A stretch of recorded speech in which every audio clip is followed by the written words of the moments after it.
क्योंकि आप भावनावान जीव हैं और समय पर हर रोज उपस्थित होते हैं। लेकिन कितने सारे लोग हैं कि इसकी उपेक्षा करते हैं, जिन वाणी में, प्रवचन में, स्वाध्याय में उपस्थित नहीं होते, भले फ्री फंड कहीं पड़े हो। उनकी योग्यता निरपेक्ष हैं, जैसे प्रभु निरपेक्ष हैं वैसे अनेक मुनिराज भी मिलेंगे जिनकी कोई अपेक्षा नहीं है, फिर भी उपदेश दे रहे हैं, प्रवचन कर रहे हैं। इतने ही लोग हों तो ही होगा, ऐसे ही हो तो ही होगा। यानी जुड़ते रहोगे तो बढ़ते रहोगे। निरपेक्ष बंधु वो सब यहाँ पर सकृप इतिचा तो मिपोत्स्मि भक्त्या, मैं भक्ति से आपकी चरणों में आया हूँ, कुछ लेना देना नहीं है। कितने सारे लोग दूर दूर से आते हैं, कितने सारे लोग। हाँ अभी देखो तो जयपुर वाले, उदयपुर वाले, सागवाड़ा वाले, हागवाड़ा वाले, मुंगाना वाले, धिंगाना वाले, कितने सारे लोग हैं। क्या लेना देना है? भक्ति, श्रद्धा और कुछ मार्गदर्शन, कुछ आशीर्वाद मिल जाएगा। मैं तो भक्ति से आपके चरणों में आया हूँ। यत् कर्तव्यम, ये शब्द खास बात है। जो लोग बहुत अकड़ू होते हैं ना, वो क्या कहते हैं? मैं करूँगा ना वैसा होगा, मैं कहूँगा वैसा होगा, मेरी बात नहीं मानी ऐसा नहीं होगा। जबकि ये क्या कहता है, भक्त क्या कहता है? यत् कर्तव्यम तदिह विषय देव एव प्रमाणम। मैंने अपनी सारी कंडीशन बता दी, क्या क्या हो सकता है, क्या नहीं हो सकता है, क्या उचित है, क्या अनुचित है, मैंने कैसे कैसे दुख भोगे, मैंने कैसे कैसे पाप किए, मैंने सब आपके सामने निवेदन कर दिया। अब यत् कर्तव्यम तदिह विषय देव एव प्रमाणम। अब इस विषय में क्या फैसला करना है, इसमें आपका ही अधिकार है, आप ही प्रमाण हैं। जठे राणा जी, बठे उदयपुर। संघ में सेवा करने वाले जो है ना, ये 8-10 परिवार, ये हमारे सामने कभी कोई बात, कोई विषय, कोई विकल्प, कोई शर्त कभी नहीं रखते। बरसों बरसों से सेवा क्यों कर रहे हैं और क्यों कर पा रहे हैं? क्योंकि जिसमें गुरुदेव खुश, जिसमें संघ को आनंद, उसमें हमें आनंद।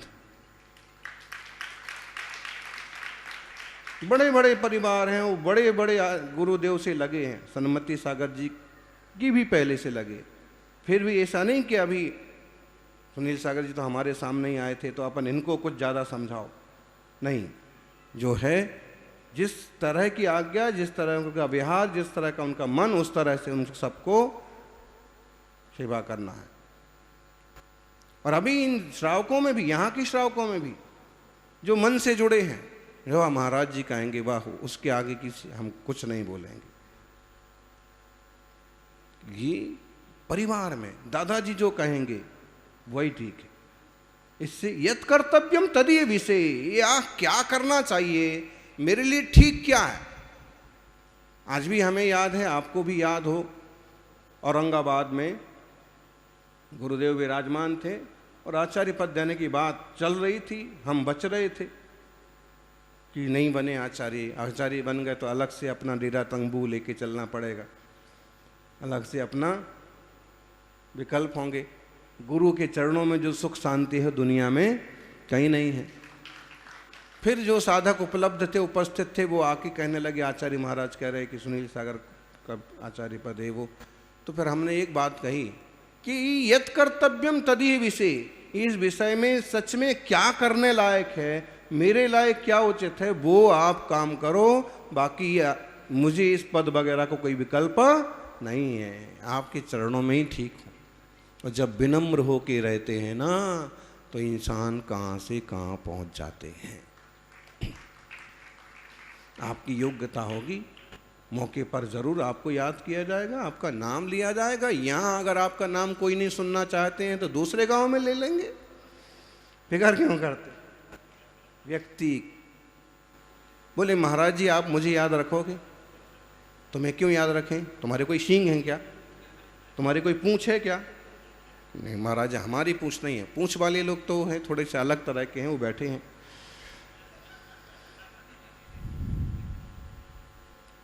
ना, पहचानने के लिए सींग पूंछ की जरूरत नहीं पड़ती है। गुरुजनों से पहचान बनाने के लिए, वो तो वीतरागी हैं, माँ बाप को त्याग के आए हैं, दुनियादारी को छोड़ के आए हैं। अगर पहचान उनसे बन सकती, कोई एक ही तरीका हो सकता है, सेवा, भक्ति, अनुकूलता।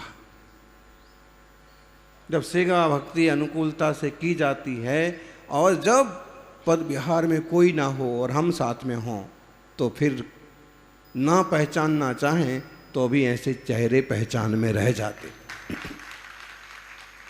आप खुद देख लो, खूब मुसीबत हो और एक आदमी आपके साथ खड़ा हो गया, फिक्र मत करो मैं हूं। अब वो 30 साल भी ना मिले तो भी याद रहेगा कि एक समय याद होता, पता नहीं कौन आदमी था और क्या है। अगर नाम बताया होगा तो नाम याद रहेगा, नहीं तो चेहरा तो ऐसे होता है। देवशास्त्र गुरु से सौदा नहीं किया जाता है, सेवा की जाती है। और सेवा में हम जो व्यय करते हैं वो कई गुना होकर के लौट के आता है। इसकी श्रद्धा हो। यत् कर्तव्यम तदि विषय देवेव प्रमाणम, आप ही प्रमाण हैं। हमारे दुख हम जानते हैं क्या? एक छोटी सी बड़ी सुंदर सी कथा हम पढ़ रहे थे। मेघ कुमार मुनिराज का चरित्र है, वो तो महावीर कथा में हम उसको लेते हैं। दीपावली के 3 दिन चलती है, अभी भी चलेगी। क्यों? और दूसरी कथाएं हैं, लेकिन ये मेघ कुमार की कथा ऐसी विचित्र कथा है कि मेघ कुमार राजा शरण्यक के बेटे हैं। धारणी नाम की उनकी एक रानी है, उनके पुत्र हैं, जैसे चेलना पट रानी है एक धारणी। तो मेघ कुमार शुरू से ही चपल चंचल हैं और उन्हें मजा आता इसको छेड़ना उसको छेड़ना।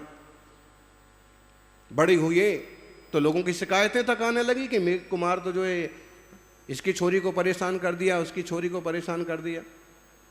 राजा के बेटे, आजकल देखो कुछ नेताओं के बेटे भी कैसे बिगड़ैल निकल जाते हैं। लेकिन योग संयोग के महावीर भगवान का समोषण आया और एक दिन मेघ कुमार ने भी सुना और उनका भी मन हुआ कि मुझे भी जाना समोषण में। राजा के साथ, लवाजमे के साथ वो भी पहुंचे। दर्शन करके आनंदित हो गए। हो, ऐसा दिव्य रूप, ऐसा दिव्य सभा, ऐसा विशाल श्री मंडप, देवता चले आ रहे हैं, राजे महाराजे प्रणाम कर रहे। ओहो, मैं संसार का क्या चाह रहा था, कितने विकल्प कर रहा था, यहां तो आनंद ही आनंद है, शांति ही शांति है।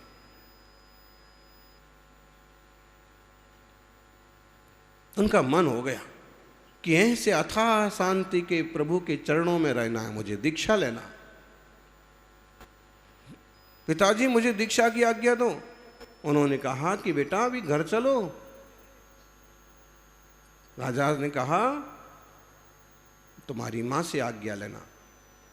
मां धारणी ने कहा कि बेटा जरूरत क्या पड़ी है, घर में कितना सुख है, तुम तो एक इतनी मस्त जिंदगी जीने वाले हो, एंजॉय करने वाले हो। पद प्रतिष्ठा के लिए कितने विकल्प तुम्हें हुआ करते हैं। तुम्हें तो राज की भी चाह होती थी, युवराज भी बनना चाहते थे, अब क्या हुआ? उनने कहा कि महावीर भगवान के चरणों में और उन जैसे मुनि राजों की शांति के आगे सारी चीजें फीकी हैं, मुझे तो आप आज्ञा दो। उन्होंने कहा कि अगर तेरी इच्छा है तो जो भी है, लेकिन हम सबकी इच्छा है, मेरी इच्छा है कि तुम एक दिन को राजा जरूर बनो। राजा शरण्यक ने कहा हाँ बेटे, एक दिन को राजा जरूर बनो, कम से कम एक दिन राजपाट संभालो, फिर तुम्हारी जो इच्छा हो। उन्हें सोचा एक दिन में जम जाएगा तो बना देंगे, राजा युवराज बना देंगे। और एक दिन राज किया भी, बड़े अच्छे से किया, लेकिन वो जो वीतरागी छवि मन में बस गई थी, तेरी शांत छवि मन पा गई। तो उन्होंने कहा कि दीक्षा लेना है मुझे, अब आपकी आज्ञा मैंने मान ली, अब मुझे दीक्षा की आज्ञा दो। ठीक है, अब भाई जितना हमने सोचा था कि राजपाट पा करके उलझ जाएंगे, लेकिन चलाया तो अच्छे से, लेकिन उलझा नहीं। जब विरक्तता आ जाती है ना, तो जो पद होते हैं ना, वो पद सिर्फ जिम्मेदारी के लिए हो जाते हैं। ये कर्तव्य करना है, उलझना नहीं है। सज्जनों,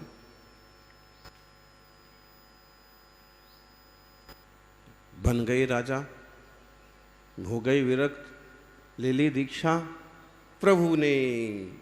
प्रभु के समोषण में गणधर स्वामी की साक्षी में दीक्षा हो गई।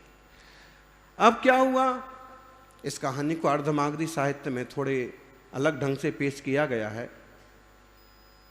लेकिन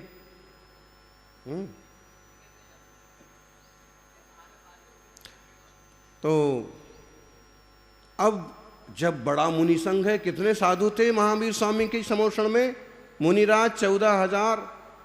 तो ऐसे आता है कि जब विश्राम करते सब मुनिराज, तो अब वो तो सबसे छोटे थे, सबसे आखिरी में विश्राम कर रहे थे, और अनेक मुनि जब निकलते उच्चार प्रश्रवण के लिए, लघु दीर्घ संख्या के लिए, शुद्धि के लिए जब जाते, तो वो आखिरी में थे। दरवाजे की हवा उनको लगती, बार बार दरवाजा खुलता।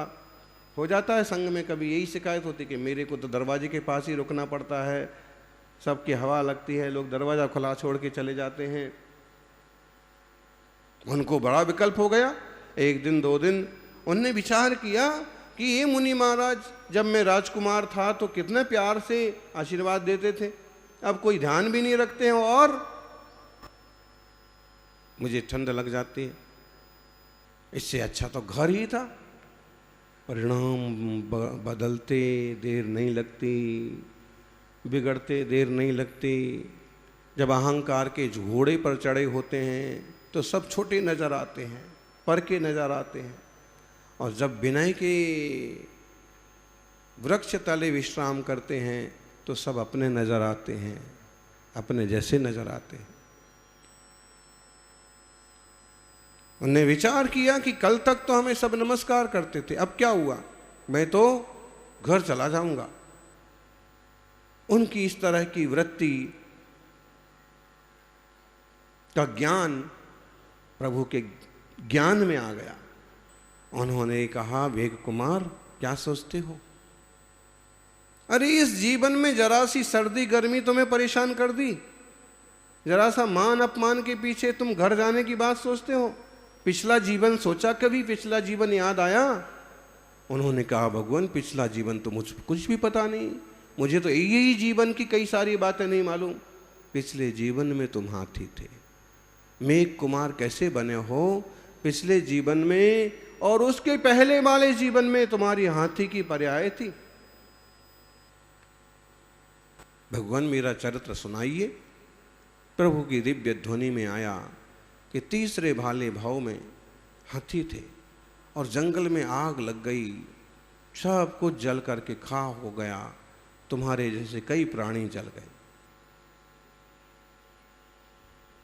फिर भी कुछ परिणाम शांत रहे आए, और अगले भाव में फिर हाथी बने, फिर हाथी बने, और ऐसा प्रभावशाली व्यक्तित्व,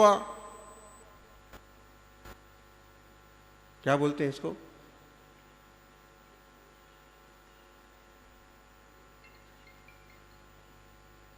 जंगल के राजा बने। हजारों हाथी तुम्हारे अनुकूल चलते, जंगल में तुम्हारा दबदबा, और तुमको पिछले जन्म की कुछ स्मृति के कारण से या संस्कार के कारण से एक बड़ा सारा जंगल का हिस्सा तुमने सबके साथ साफ किया कि अगर कभी जंगल में आग लग गई तो इस एरिया में आग नहीं आ पाएगी। घास फूस तक वहाँ की साफ कर दी गई तो आग, लेकिन हुआ यही कि अब इस जंगल में भी आग लगी और सारे प्राणी भाग भाग करके जिधर आपका समूह था उधर आ गए।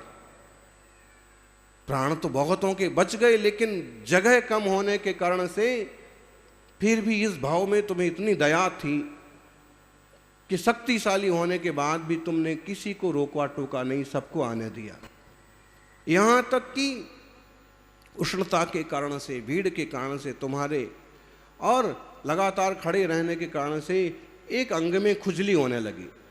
एक पांव उठाया दूसरे पांव को खुजाने के लिए कि तभी आकर के खरगोश जो था उसके नीचे बैठ गया। अब तुमने पांव रखने की कोशिश की तो देखा नीचे तो खरगोश है। अब नीचे पांव रखेंगे तो ये मर जाएगा। इसलिए कितने घंटे बीत गए, 3 दिन बीत गए, लेकिन न तो आग शांत हुई, न खरगोश वहां से हटा और 3 पांव पर खड़े रहे। तभी योग संयोग से बरसात हुई, अग्नि शांत हुई, सब जानवर भाग गए, अपने अपने रास्ते चले गए, खरगोश भी चला गया। अब तुम्हारा यूथ था, तुम थे, लेकिन अब तक 3 पांव के कारण से पूरी तरह से शरीर अकड़ गया। जब पांव रखने की कोशिश की तो तुम धड़ाम से गिर पड़े और थोड़ी ही देर में प्राण पखेरु, भूख, प्यास, गर्मी और फिर 3 पांव पर खड़े रहना। लेकिन उस समय भी तुम्हारे मन में सबके प्रति दया थी। तुम यही प्रार्थना कर रहे थे कि पानी बरसे और सबका मंगल हो। पानी भी बरस गया, सबका मंगल हो गया, लेकिन तुम्हारे प्राण, लेकिन उस सत्परिणाम से, सबके कल्याण की भावना से तुम राजा श्रेणी की धारणी नाम की रानी से यहाँ मेघ कुमार नाम के राजकुमार हुए। और ये योग संयोग की बात कि तुम्हारे जन्म के समय भी वृष्टि हुई और तुम्हारे रहते मेघ छाए रहे, इसलिए तुम्हारा नाम भी मेघ कुमार रखा गया। अरे जन्म जन्म में ऐसे दुख भोगे, ये कोई दुख नहीं है, यहाँ क्या तुमको सर्दी लग गई। मेघ कुमार की आंखें खुल गईं और उन्होंने कहा भगवान क्षमा करें, मैं मुनि व्रतों का पूरी तरह से पालन करूंगा और जीवन उत्तम समाधि पूर्वक संपन्न करूंगा।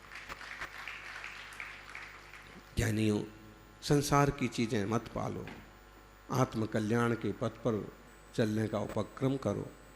ये धर्मात्माओं का संयोग मिला है। छोटी छोटी बातों को लेकर के किसी को तुच्छ और पराया मत समझो। किसी तरह से भी जिन शासन की प्रभाव ना हो, परिणामों की उन्नति बनी रहे, इस तरह का उपक्रम करिए।